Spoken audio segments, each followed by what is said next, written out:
मई माह 2025 का तीसरा सप्ताह तुला राशि के लोगों के लिए कैसा होने वाला है। जय माता दी दोस्तों, आप सभी का स्वागत है हमारी यूट्यूब चैनल अमृता एस्ट्रो में। और आज की इस वीडियो में मैं बात करूंगी इन 7 दिनों के यानी कि 12 से 18 मई तक के तुला राशि फल के बारे में। देखिए, अगर ग्रह नक्षत्रों के स्थिति के हिसाब से देखें तो ये सप्ताह काफी विशेष है, क्योंकि इस सप्ताह में ग्रहों के राजा सूर्यदेव से लेकर गुरु बृहस्पति, राहु, केतु, इनकी राशियों में इनके गोचर का प्रभाव आपको देखने को मिलेगा। यानी कि ये चारों ग्रह राशि बदलने वाले हैं और इनका राशि परिवर्तन विशेष रूप से एक नए युग की शुरुआत आप कह सकते हैं, क्योंकि इतने जब बड़े ग्रह राशि बदलते हैं तो उसका प्रभाव लंबे समय तक देखने को मिलता है। अब शुरुआत कहां से होगी? तो देखिए, जब सप्ताह शुरू होगा 11 तारीख की रात्रि में ही क्या होगा कि सूर्य जो हैं वो कृतिका नक्षत्र में प्रवेश कर जाएंगे, जो कि सूर्य का अपना नक्षत्र है। सबसे पहली चीज तो ये परिवर्तनकारी होगी। दूसरा, सूर्य 14 तारीख को वृषभ राशि में प्रवेश कर जाएंगे। अभी तक सूर्य अपनी मेष राशि उच्च राशि में थे, लेकिन अब वृषभ राशि में आ जाएंगे और 14 तारीख को ही देवताओं के गुरु बृहस्पति का भी राशि परिवर्तन किसमें होगा? मिथुन राशि में हो जाएगा। अब यहाँ जो बुध हैं, बुध भी क्या करेंगे? 15 मई को भरणी नक्षत्र में प्रवेश करेंगे। ये इनके नक्षत्र का परिवर्तन है। और जो सप्ताह का अंतिम दिन है 18 मई, उस दिन राहु और केतु दोनों का राशि परिवर्तन है। राहु जाएंगे कुंभ राशि में और केतु जाएंगे सिंह राशि में। ये दो परिवर्तन और होंगे। तो इन ग्रहों के राशि परिवर्तन से बहुत बड़े प्रभाव, बहुत बड़े बदलाव आपको देखने को मिलेंगे।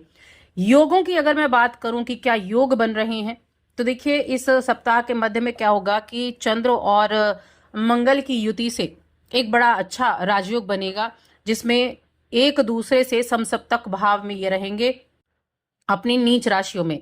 तो ये एक तरह का राजयोग होता है और इस राजयोग का प्रभाव भी आपको देखने को मिलेगा। तो चलिए विस्तार से जान लेते हैं। बस आगे बढ़ने से पहले एक छोटा सा ही निवेदन है, चैनल पर पहली बार आए हैं, अभी तक चैनल को सब्सक्राइब नहीं किया है तो सब्सक्राइब जरूर कर लें। अब अगर हम राशिफल की बात करें तो जब सप्ताह की शुरुआत होगी तो बृहस्पति कहाँ है? नवम भाव में। तो यहाँ हेल्थ आपकी अच्छी रहेगी, हेल्थ संबंधी कोई दिक्कत नहीं दिखाई देगी आपको। काफी बेहतरीन समय रहने वाला है। इस दौरान आप उन लोगों से भी घुलना मिलना पसंद नहीं करेंगे जो आपको व्यर्थ की चिंता देते हैं। यानी कि जो व्यक्ति होते हैं ना कि सामने वाले को बिना वजह कोई टेंशन देना, इस तरह की चीजें देते रहते हैं, उन लोगों से आप दूरी बनाकर रखेंगे, जो अच्छी चीज भी है, क्योंकि इससे आपका जो मेंटल हेल्थ है वो अच्छी रहेगी। अब यहाँ ये जो वीक है, यहाँ धन संचय करने में आपको सफलता भी मिलने वाली है। हालांकि माता पिता की सेहत थोड़ी प्रभावित कर सकती है, लेकिन उसके बावजूद मैं कहूंगी धन के मामले में ये सप्ताह आपके लिए अच्छा रहेगा। कुछ नए अवसर आपको मिल सकते हैं। जो भी कोई भी अपने कार्यक्षेत्र से जुड़ा हुआ निर्णय लेना है उसको सोच समझ कर लें। धन संबंधी मामले जो है वो ठीक रहेंगे और फैमिली में थोड़े माता पिता की सेहत ही थोड़ी प्रभावित होती दिख रही है, लेकिन फिर भी ये सप्ताह आपके लिए सौभाग्य और तरक्की लेकर आया है। जहां सप्ताह की शुरुआत से ही आप अपने कार्यों में सकारात्मक ऊर्जा को महसूस कर पाएंगे। जिन कार्यों को लेकर आप लंबे समय से प्रयास कर रहे थे उनके पूरे होने के लिए, तो यहाँ प्रबल संभावनाएं उस कार्य के पूरे होने की बन रही हैं। फाइनेंशियली तौर से भी देखा जाए तो भी आपके लिए लाभदायक दिख रहा है, क्योंकि इस सप्ताह में आपके लिए आमदनी में वृद्धि होती दिख रही है। किसी निवेश से भी अच्छे रिटर्न मिलते हुए दिख रहे हैं। राजनीति से जुड़े हुए जो जातक हैं वहां उनको पद प्रतिष्ठा का लाभ मिलता हुआ दिख रहा है, जिससे समाज में उनका प्रभाव और उनका सम्मान बढ़ने वाला है। बिजनेस हो, करियर हो, इनके मामले में आप अगर किसी भी तरह का ट्रेवल करते हैं तो जो आपका यात्रा है वो लाभकारी साबित होगी। यानी कि जिस चीज को लेकर आप ट्रेवल करेंगे वो आपको सक्सेस देकर जाएगी। और ये जो आपकी यात्रा रहेगी ना, ये आपके लिए नए अवसरों के द्वार तो खोलेगी ही, बल्कि मेंटल पीस भी देगी और एक नई एनर्जी आपके अंदर विकसित होगी, काम करने की एक एनर्जी कि नहीं अब मुझे इस कार्य से भी जुड़ना है, इस कार्य को भी कंप्लीट करना है। अपने हर एक काम को आप पूरा करना चाहेंगे। अब हाल ही में अगर घर के किसी सदस्य के साथ आपका कोई मतभेद हुआ, किसी के साथ कोई तू मैं हुई है, तो अपने उस रिश्ते को ठीक करने की तरफ आप पहल करेंगे।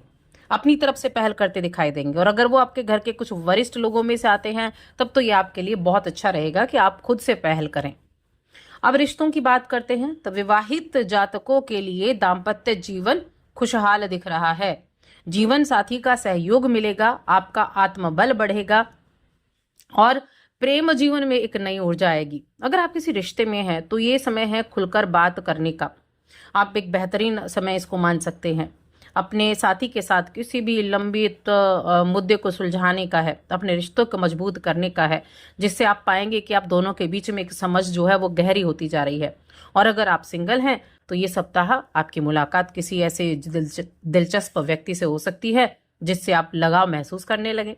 और धीरे धीरे इन चीजों को आगे बढ़ाना भी बेहतर है ताकि एक मजबूत नींव आप विकसित कर सकें। तो सबसे महत्वपूर्ण चीज होगी कि आप अपनी भावनाओं पर ध्यान दें, अंतर्ज्ञान पर भरोसा करें। प्रेम में धैर्य और समझदारी आपके लिए फायदेमंद रहने वाली है। साथ में अब हम देखें तो देखिए ये समय आपके ऑफिस में आपके वरिष्ठ अधिकारी और आपके बॉस के सामने कुछ भी ना कहने का है कि आप उनके नजरों में रहें और अपने काम पर अपना फोकस बनाकर रखें। तो इस स्थिति को ध्यान रखें, क्योंकि करियर में देखिए किसी भी तरह के अगर भ्रम आपको पैदा हो रहे हैं तो उस भ्रम से आपको बाहर निकलना है। स्टूडेंट की मैं बात करती हूँ तो वो स्टूडेंट जो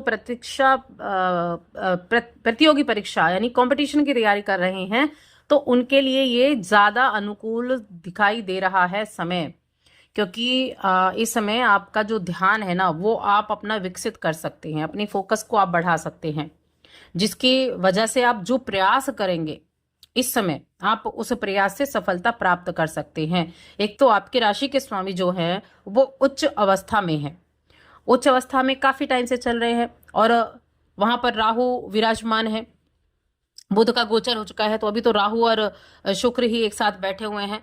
तो राहु क्या करेंगे, चीजों को बढ़ावा देने का कार्य करते हैं। और अभी ये सप्ताह इसलिए भी विशेष है क्योंकि इस सप्ताह के अंतिम दिन राहु का भी राशि परिवर्तन हो जाएगा, राहु भी वहां से गोचर कर जाएंगे। तो जो भी प्रभाव बचे हैं यहां बैठने के बाद राहु के, वो इस सप्ताह के अंत तक खत्म होने वाले हैं। तो इसीलिए बस एक तो भ्रम ना हो किसी भी चीज का, इस चीज का ध्यान रखें। यानी कि हर एक काम के बीच में सही संतुलन बनाने की आवश्यकता जरूर है। सप्ताह के मध्य में सूर्य का और गुरु का राशि परिवर्तन भी है। अब सूर्य का राशि परिवर्तन कहाँ है, वृषभ राशि में है, जो आप ही की राशि के स्वामी की दूसरी राशि है। आपके अष्टम भाव में सूर्य का राशि परिवर्तन होगा तो हेल्थ का उस टाइम पे ध्यान रखनी है, पिता की हेल्थ, इसलिए हमने कहा कि थोड़ा ध्यान रखना पिता के हेल्थ का। और जो गुरु बृहस्पति हैं वो आपके भाग्य भाव में आएंगे। अब ये जो गुरु की स्थिति रहेगी, इस स्थिति के बाद कहीं ना कहीं भाग्य का सपोर्ट मिलना, धर्म की यात्राएं होना, इस तरह की चीजों में परिवर्तन हो जाएगा। एजुकेशन के लिए अच्छी चीजें होना, ये चीजें आपकी प्रभावशाली रहेंगी। अब उपाय की बात करते हैं कि क्या उपाय आपको करना चाहिए।